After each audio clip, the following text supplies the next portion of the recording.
Oh boy, the spice continues as the editor for Star Wars Episode 9, The Rise of Skywalker, has come out and talked about the film. Again, more information and evidence at the crazy amount of changes that were happening behind the scenes. We need to dig into that, and I also want to update you guys about the story yesterday about the JJ Abrams cut. A lot of people mad about that story. Let's get into it. What's up, everybody? It's Josh. Welcome back to DOS channel. I'm very happy to be talking to you guys about all the cool nerdy things that are going on. Do me a favor and chop like, and we'll get right into this. Now, indeed, there's some Star Wars tea out there online. If you didn't know, this is kind of a thing. Now, I always anticipated it to probably happen after Rise of Skywalker. Either way, whether it was considered an amazing film by most people or everybody was crapping on it, or there was somewhere in the middle, which I do believe it's somewhere in the middle. But either way, there were going to be a lot of discussions about the Rise of Skywalker, and a lot of people coming forward. That's what you're seeing right now. That's why we're talking about this. First, let's talk about an update, everybody, about the story yesterday about the JJ Abrams cut. Now, I know there's a lot of people with a lot of opinions about this story, and some people are even upset that it's even a thing, that people are talking about it in general. Now, Jason Ward, who is a friend of the channel, went out and sort of did his best to debunk a lot of the things that were coming out from the post yesterday, and actually totally hilarious YouTube video. He does just that. I recommend you go watch that video. It's honestly hilarious. Maybe one of his best videos that he's ever done. But essentially, Jason is telling people that most of what's in that post is utter crap. Now, if you watched the actual video I did yesterday, if you made it to the end where I broke down my thoughts on that leak, I told you guys straight up there's a lot of stuff in there that is bullcrap. 100% there's bullcrap in there, but I'm not ready to just completely disavow it. And actually, when we get into some of the comments that the editor made, you will see where my head is at least I think you will,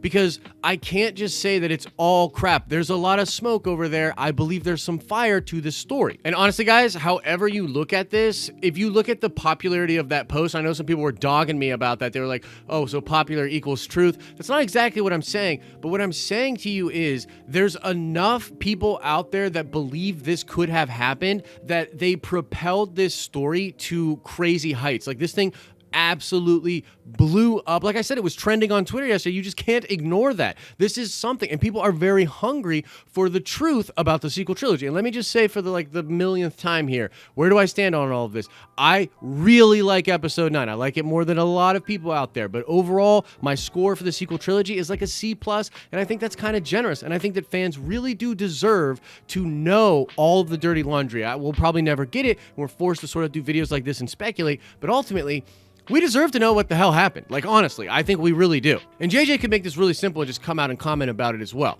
But whatever. But to be fair to Jason, let's talk about the things he refuted in his video yesterday, and I'll kind of give my thoughts about them as well. So number one, he refutes the idea that the leakers had an agenda for Disney. And considering that Jason is one of these leakers that's very prominent out there, he has every right to come out and say that, defend his name, and explain where he's coming from.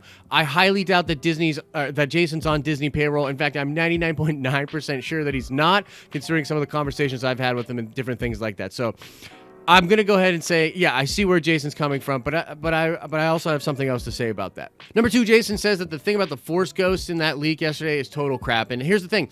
There's no evidence from any of the leakers that they actually shot scenes with Hayden or with Samuel L. Jackson or any of those people. Like, there's literally no evidence to support that. So if it was done, it would have been done in, like, complete secrecy. Now, again, probably bullcrap in the report, but I can't quite guarantee that it's bullcrap, which I'll get into in a minute. And lastly, and I think the big thing that Jason has a problem with, and I totally see why he would have a problem with this, is the idea that there is even a JJ cut. And I think what Jason's really saying is that there was no JJ Abrams cut that he turned in thinking it was the final cut, and then Disney went behind his back to edit it and make it different. And yeah, again, that's probably true. But here's the thing about that. And again, much love to Jason. I see where he's coming from. This post is likely a lot of bullcrap. But here's the thing about that. When it comes to saying that the leakers were a part of Disney, we don't know that to be false. Frankly, Jedi Paxis is the X factor in this whole situation.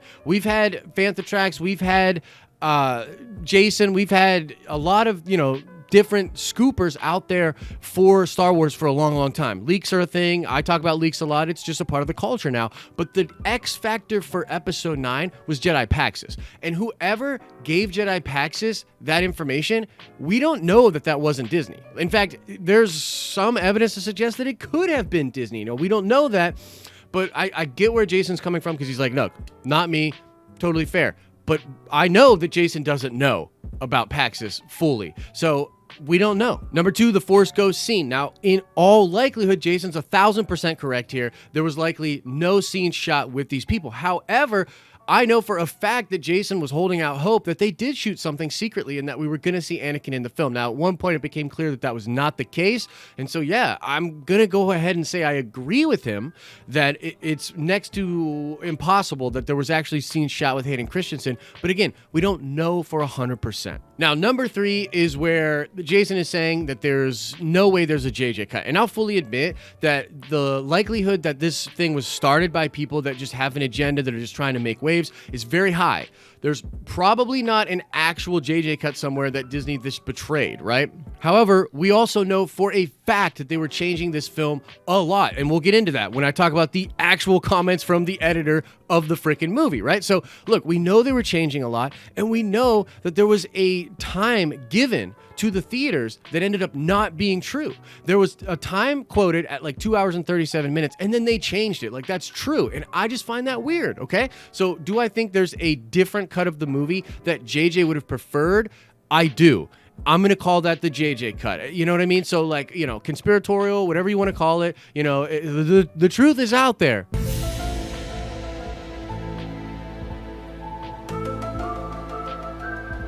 But either way, get what Jason is saying. And so I feel a duty to report to you guys that more than likely most of what was in that post was utter bullshit. However, I can already hear the comments coming in where they're like, okay, well, if you feel that way, why'd you even cover it? Why would you do that, Josh? You have a semi-credible, depending on where you stand, voice out there in the community. So for you to even cover this gives it some credence that maybe it didn't deserve. Well, I'll tell you, internet friend, let me explain why I decided to cover it. Plainly, it is totally what people want to be talking about right now. If you even just look at the film of episode 9 on its surface, there were clearly a lot of editing things that changed. There were clearly a lot of things that changed from what we read in the leaks to what was in the final product. There was a lot of shuffling. And look, we don't know what the truth is, but we want to know. That's why all this stuff is blowing up, because everybody wants to know what the hell actually happened. And so I can't just sit here and say, oh, this was business as usual. They just made a film. That is the JJ cut in theaters. I can't do that. I don't believe that. And here, let's get into some comments now by the actual editor of the film. And I think you'll see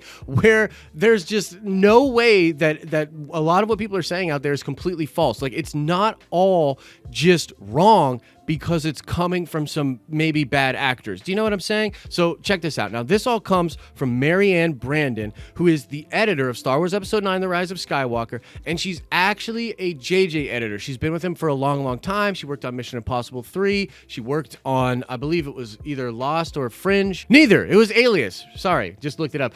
But yeah, so she's been with him for a long time. Now, she's been doing some interviews, and again, just like Chris Terrio, saying more than you might think she would say. I think everybody at this point, again, like, look, not to get too distracted here, and I'm very ADD about this, and I apologize, but frankly, the fact that all of these people are saying this stuff that very candidly does make me think there's a huge divide between the overlords at Disney and the creatives involved with the sequel trilogy. I mean, just look at all the behavior of the actors, the editors, everybody. Something's going on. Okay, so I'm going to read a couple of different answers that she's given.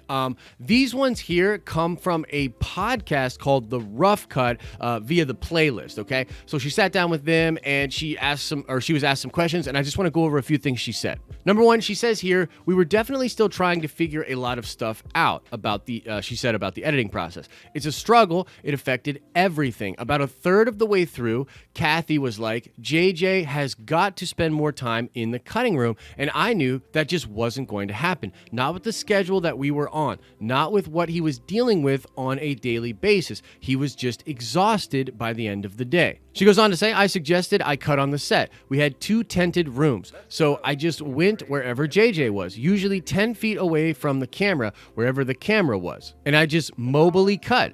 and in between takes, JJ could sit down with me and we could go over things. Now, this is actually more telling than you would expect, but check this out. She said, or she was asked about the negative critical reception of the film, and she said this: in a time when the whole world is polarized, it should not be a film that is polarizing. Basically, the message of the film is, hey, you know what? You can be bad and good can come into your life. And maybe if you're open-minded to it, extraordinary things can change your mind. And you have to believe there's always hope. Now, to me, that's really weird of an answer, and I'll explain why in a second, but check out what she said about fan service here. She says, when asked about fan service, look, sure, it's fan service, the editor said, but if you didn't service the fans, it would be, oh, he didn't go along with the history of Star Wars and what it all means. Okay, so what's weird about that answer is that she's literally telling the reporter that in a world that is so polarizing, this film shouldn't be polarizing. That basically, it was her intention, and it was the intention of JJ and the intention of Disney to make a non-polarizing film, that they literally did stuff in the movie to make it as sort of vanilla as possible, not rock the boat, not upset people, to make the most mass appeal movie that we've ever seen. That's kind of the way I'm reading it. Okay, so interesting answers, but we're not done yet. She actually sat down with the Huffington Post as well and gave some very much clarifications on some of the things that are in the film. And you're going to be kind of blown away by these answers, I think.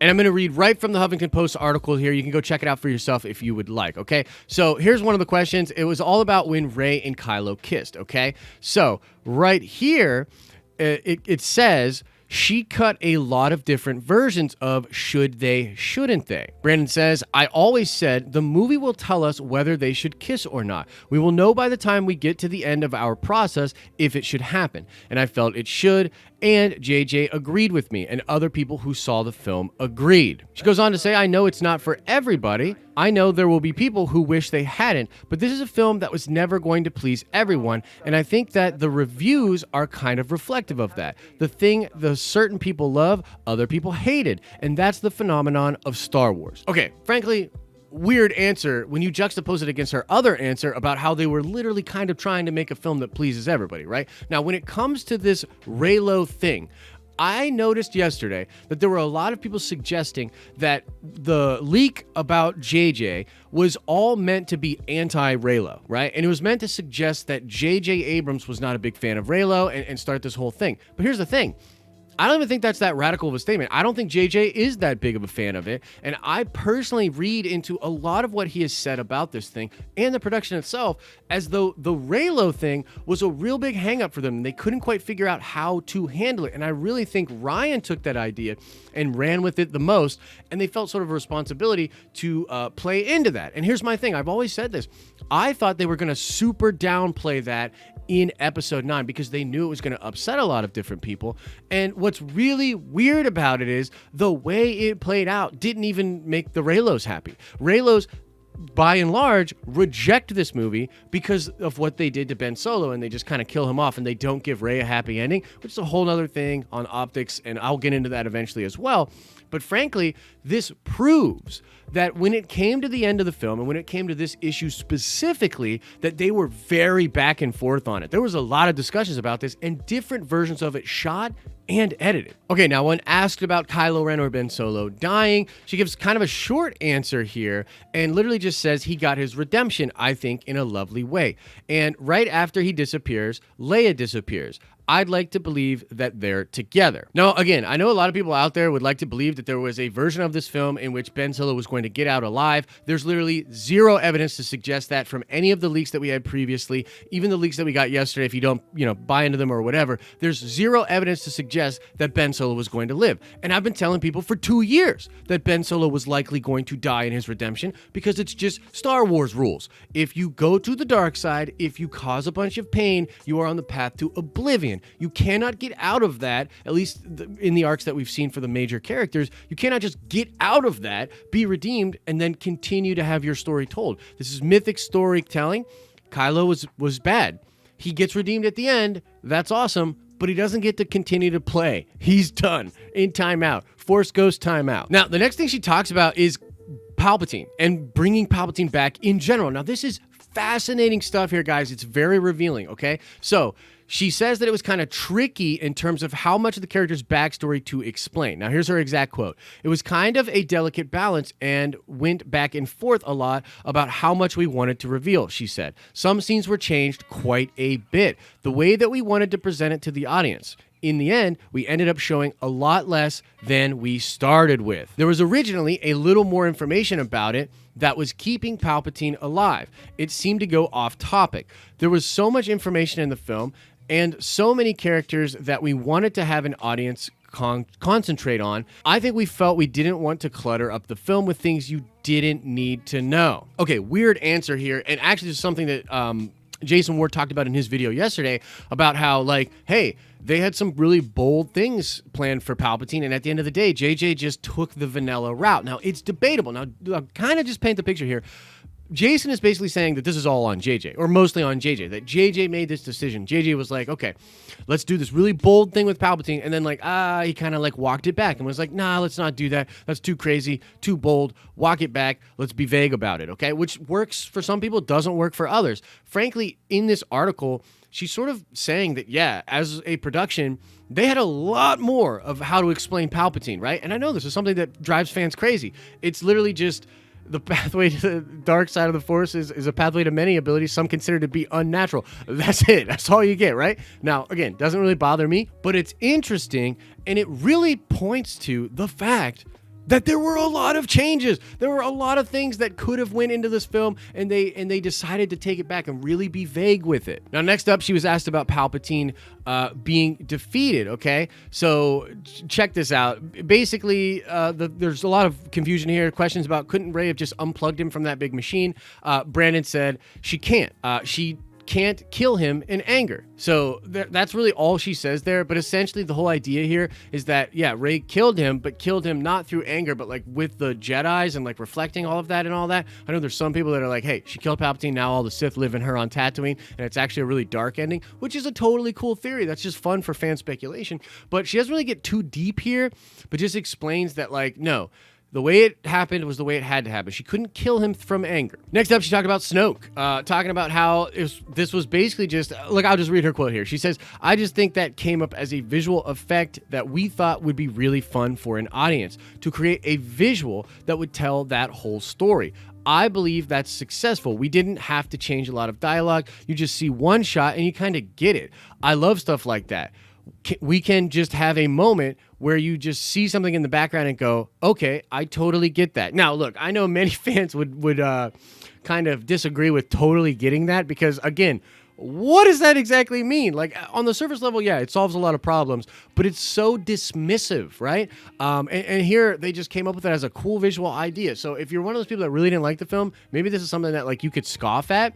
Again, I really like this movie. I'm not getting too nitpicky on it, but I do think it's kind of interesting that she talked about it this way. Okay, now when talking about Rose, which, again, why do people care about Rose Tico? I'm sorry, I'm just gonna say it. Would people care about her as a character as much if all the drama hadn't surrounded that character? If what happened with her in social media hadn't happened, would people really care about that character that much? I question that myself, really, I do. Because to me, frankly, she's just a pointless character. And I'm sorry if that upsets you. Nothing against Kelly Marie Tran. When I was at Celebration, me and the Den of Nerds crew, we cheered for Kelly. Kelly came out on stage. Everybody applauded for her. We cheered for Kelly. Kudos to Kelly. But frankly, the character ain't all that. But anyway, she's talking about how there's just a lot of characters in the film. It was important to show all of these characters, but they just couldn't handle all these character stories. And then she says here, we all love Rose. But again, do we? And we want to make her character sing. And that's why she's in the end battle. And I cut to her a few times in that end battle because I know she's a fan favorite and I wanted to show her being involved. All right, take that for what you will. I think that's a really weird answer. But yeah, everybody knows we all love Rose. That's why she got less than 2 minutes of screen time in the film. Okay, now here's an interesting one. What's going on between Jannah and Lando? Okay, really weird, okay? Now, by the way, a lot of people think that scene at the end is really creepy and that he's sort of, dare I say, Bill Cosby with it, which, by the way, I didn't see it all. But then again, I knew they were related from the leaks. So it's this whole thing is so weird, right? But anyway, According to Brandon, you need to get your minds out of the gutter when it comes to this. I don't think it ever occurred to any of us that he was hitting on her. I think it was always fatherly. You know, help you find your way home, she said. Yeah, it never went that way. But here's the thing about that. There's nothing in the film to suggest that they're related. Nothing. Like, of course, a lot of people knew about it because of the leaks, but they just abandoned that. Again, something Jason talked about in his video yesterday. They had this bold idea, and then they walked it back, and it just kind of leaves it up for interpretation. So while I definitely didn't see any creepy vibes at the end, I can't necessarily blame people that did. Okay, she talks about Finn Poe, but briefly here, she's just saying that she didn't see it. Like, she's taking it at face value on the edit. Maybe she's not reading into it as much as the audience, but they clearly have this brotherhood, this understanding of each other, and they've got each other's backs. She was asked about them doing a sequel. It's really up to Lucasfilm if they want to make that sequel. Okay, so that's her comment. So take from that what you will. But bottom line here, guys, when I read these comments, when I look at what's going on with all of these different voices coming out, I just can't believe that it was business as usual. I can't believe that there wasn't a lot of turmoil and crazy things going on behind the scenes over there with the Rise of Skywalker. I personally do believe that there is a JJ cut. Maybe it's not as, he turned it in and then Disney betrayed him. Maybe it's not that. But I do believe there's cuts of this film that have more context and more things going on that would have made it a better movie. Now, where does that leave us exactly? Guys, I don't know. This is just what people want to talk about right now, right? So I would love to get some clarification. You know, maybe more stuff will leak out. Maybe JJ will make a statement. Maybe Lucasfilm will make a statement. I mean, at the end of the day, this will probably be one of those things where like in 10 years or 15 years, we'll get a book talking about everything that happened and we'll look back and be like, whoa, this was true. This wasn't true. But either way, guys, it's really the talk of the internet right now.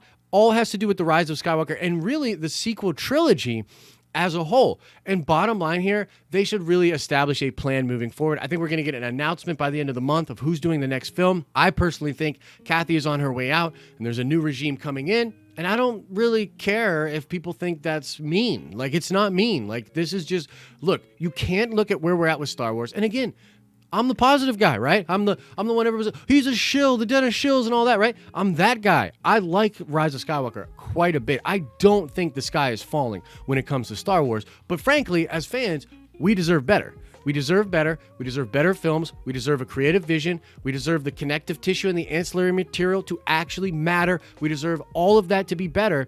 And we have to be able to have conversations about this that aren't so tribal and ridiculous. Like, look, you can like these movies and also acknowledge that we need better. You can hate these movies and also acknowledge that they didn't just destroy Star Wars and that there's good stuff within here that they can build on for the future. So that's where we're at with this, but I'm really curious. What do you guys make of this? What do you make of the JJ story from yesterday and the updates to that? And what do you make of the editor's comments all about the Rise of Skywalker? You see how these things kind of correspond? Let me know your thoughts in the comment section below. And now let's shout out Terry Bork. Indeed, it was Emperor Vitiate that turned Malak and Revan to the dark side in the Old Republic. So shout out to you, Terry. And now let's ask another nerd card question. I want to know, what color lightsaber did Bastila Shan use in the Old Republic? I know we're going really Old Republic with a lot of our questions, but I'm just into it right now. Question remains, what color lightsaber did Bastila Shan wield in the Old Republic? Answer that question in the comment section below.